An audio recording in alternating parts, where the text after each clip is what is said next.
YouVersion family. It is time to pull our Bible app out and get ready to dive into the verse of the day. Now, I looked at this in a couple of different versions, but I ended up going with the Amplified version. So, we're going to be reading the first book of Peter, chapter number 4 and verse number 8. And the Amplified version says, above all, have fervent and unfailing love for one another, because love covers a multitude of sins, it overlooks unkindness, and unselfishly seeks the best for others. So, as I was reading that, one question that came to me in my meditation was, how is your love life?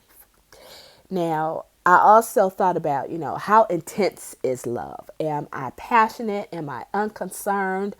Am I cold or am I lukewarm? And most people, when they think about this question, they may think that you're talking about love towards your spouse or your significant other, but that's not what this verse is talking about. What it's talking about is what we call the agape love. It's a God kind of love that is looking at the well-being and seeking the best for others. And it's not based upon our emotions. It doesn't lend itself to all of those emotional roller coasters, those highs and lows, whether somebody, met your expectations or whether they failed to meet your qualifications for a love test. Nope, that's not what this question or this verse is actually talking about. And I dive deep into this a little bit more.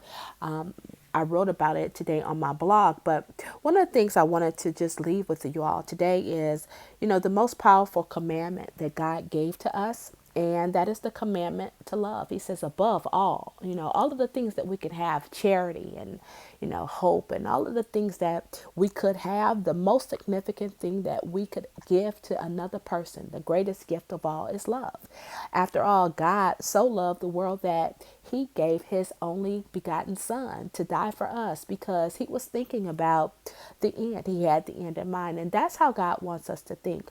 He doesn't want us to base our love on anything that anybody does, but he wants us to base and have love based upon what we can do for others and how we can help someone else, even if that person is a perfect stranger.